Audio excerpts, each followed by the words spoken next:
2024년 새해가 밝았습니다.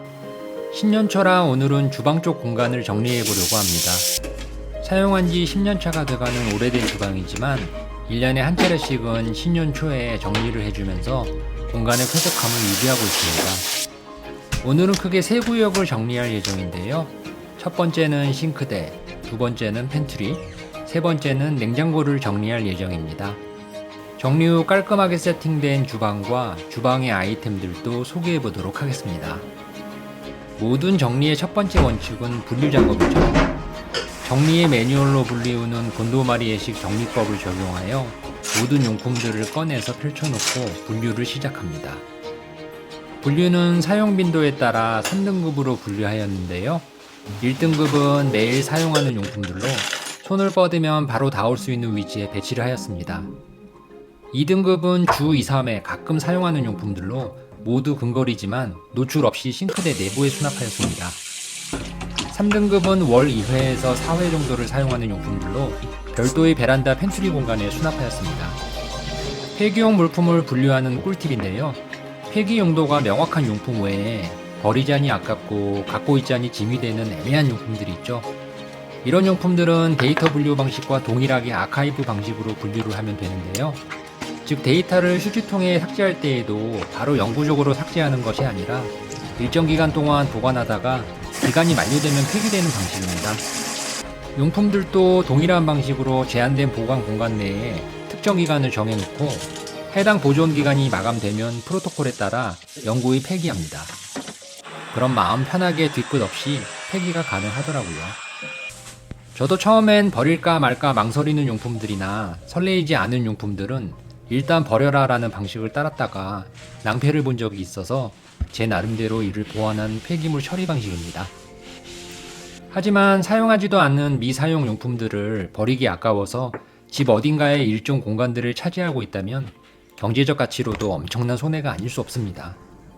현재 살고 있는 집의 평당 가격을 계산해 본다면 바로 답이 나오겠죠.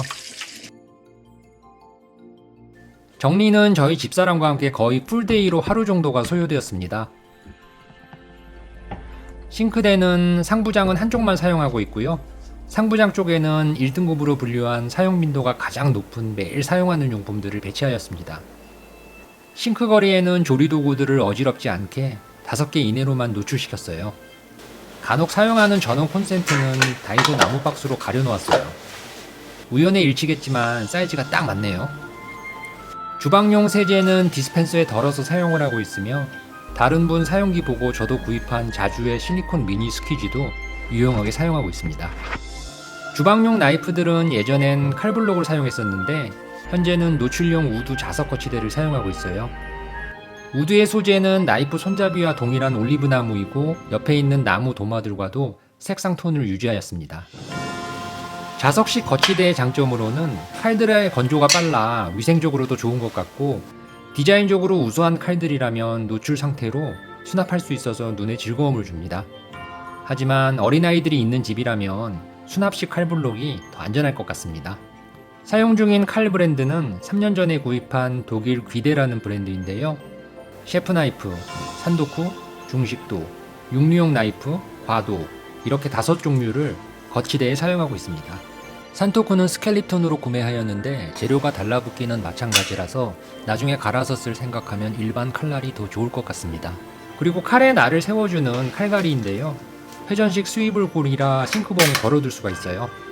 가위는 분리세척이 가능한 토리베 가위를 사용합니다. 도마는 사이즈별로 4종류를 사용하고 있습니다. 소재는 캄포나무, 고무나무, 소나무, 오크 재질이고요. 원형 라운드 도마는 제가 직접 만든 자작도마입니다.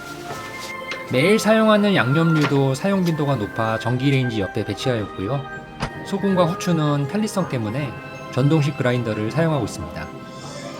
스프레이식 올리브유도 사용하고 있지만 세밀하게 거치를 할 수 있는 스포이드식 오일 브러쉬도 알리에서 구입하여 사용하고 있어요. 싱크대 하부장에는 2등급으로 분류한 용품들이 수납되어 있습니다.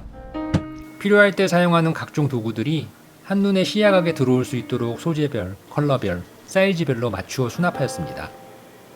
벌어져서 공간을 많이 차지하는 집게류들은 문방구에서 파는 카드고리를 사용하면 유용합니다. 벌어져 있는 요리용 핀셋들은 빨대를 잘라 사용하면 가지런하게 모아서 수납이 가능합니다. 조리용 양념들은 하단 서랍장에 라벨을 부착 후 수납하여 역시 한눈에 보고 찾을 수 있도록 하였습니다. 사용하고 있는 라벨 프린터는 시노링크 라벨 프린터인데 충전식이며 휴대폰과 블루투스로 연결하여 다양한 사이즈의 라벨을 용도에 맞게 출력할 수 있습니다. 이곳에 수납이 어려운 목이 긴 양념들과 재료들은 따로 구입하여 설치한 슬라이딩 서랍식 정리 선반에 보관하고 있습니다. 장착은 피스 작업만 해주면 돼서 누구나 쉽게 장착할 수 있어요. 사용하는 팬들은 제한된 수량만 싱크대 하부장에 보관하고 있습니다.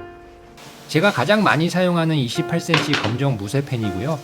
스테이크용으로 사용하는 모비엘 구리팬, 생선 구울 때 사용하는 스텐팬, 컬러감을 줄 수 있는 르크루제 주철팬, 간편한 용도로 막 사용하는 코팅팬 사용합니다.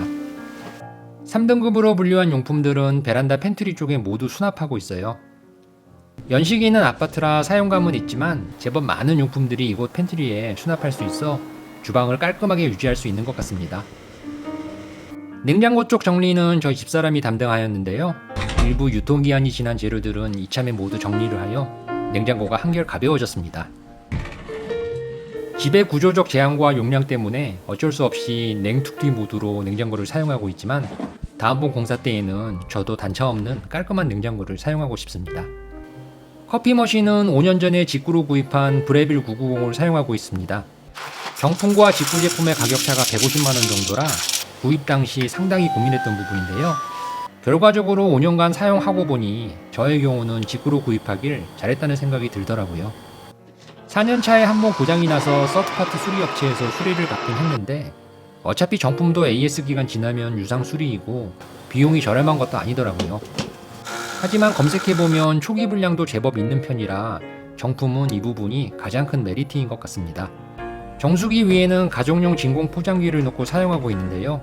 계량용 전자저울이 달려있어 중량 측정 후 진공 포장을 하면 돼서 무척 편리합니다. 그 외 가전들은 식탁 옆에 분리된 가전용 수납장에 모아놓고 사용하고 있습니다. 주방용 휴지통은 돔 형태로 열리는 웨스코 제품을 사용하고 있고요. 다른 휴지통들은 비닐을 씌웠을 때 살짝 삐져나와 지저분한데 반해 웨스코 휴지통은 통째로 덮어 씌우는 방식이라 깔끔합니다.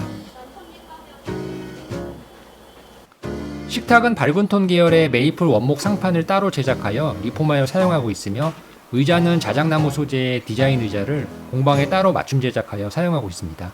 의자는 식탁 안으로 수납되는 높이로 제작하여 공간 활용이 낭비되지 않도록 했습니다. 오늘은 사용한 지 10년차가 돼가는 제법 오래된 저희 집 주방 공간을 소개해보았습니다. 아마도 다음번 인테리어 공사에는 그간의 경험치를 바탕으로 훨씬 업그레이드된 공간 설계가 가능할 것 같습니다. 오늘 영상은 여기까지고요. 영상이 도움이 되셨다면 구독과 좋아요도 부탁드릴게요. 끝까지 영상 봐주셔서 감사합니다. 저는 다음 영상에서 뵙겠습니다.